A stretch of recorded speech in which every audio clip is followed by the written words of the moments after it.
Tiger music present. प्रेम से बोली बाबा बासुकीनाथ की।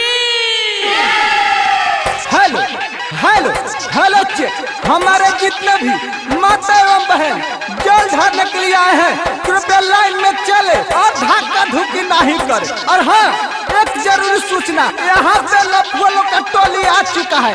आप लोग सावधानी से रहे और बाबा का नारा लगाते चले। बोल बम का नारा है, बाबा एक सहारा है, बोल बम का नारा है, बाबा एक सहारा है, बाबा नगरिया दूर है, जाना भी जरूर है, बाबा नगरिया दूर है, जाना भी जरूर है। घर हमारे हवे जिला मोतिहारी, ढारे बजल हम सबसे आगारी। एवं नहीं सुनाई दे रहा है, क्या बोल रहे हैं? घर हमारे हवे जिला मोतिहारी, ढारे बजल हम सबसे आगारी। जदि करी रुकावट लफुआ सन के टोली। ए भाई, हम खाली मोतिहारी के ना पूरा जिला के लफुआ है।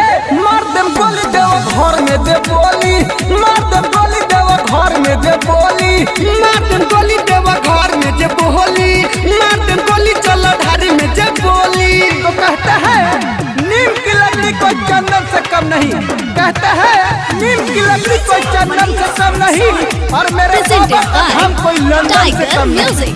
प्रेम से बोलिए दुधेश्वर नाथ बाबा की जय। Music director ससीम Singh, music director ससीम Singh.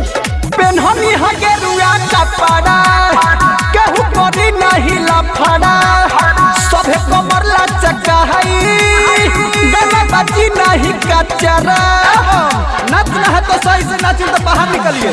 पेन्हनी हगे रुआ कपड़ा, केहू करी नहीं लफड़ा, सभे कमर लचकाई, गाना बजी नहीं कचरा। लड़की पर केहू लाला है ना नहना, नहीं तो पीठी पर टूटे लगी पहना। हारी खा के आइल बानी घर ही से भांग के गोली। सुन लो, यहाँ लौंडिया बाजी नहीं चलेगा, क्योंकि बाबा का धाम है। मार दम गोली देव घर में दे बोली, मार दम गोली जल ढारे में दे बोली, मार देम गोली देवा घर में जे बोली, मार देम गोली जल ढारी में जे बोली।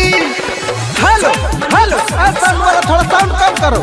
एक आवश्यक सूचना, हमारा सिला फ्यूज टीम की तरफ से सभी कंवरिया बम को हार्दिक हार्दिक अभिनंदन करते हैं और करती टाइगर रहेगी। Music recording by Sheela films Motihari. चिलम छाप जिंदाबाद, जिंदाबाद जिंदाबाद, चिलम छाप जिंदाबाद, जिंदाबाद जिंदाबाद। हमारे टीम की गौरी हेमंत जी नहीं दिख रहे हैं, कृपया मेरे बात को सुनने में साउंड के पास आए।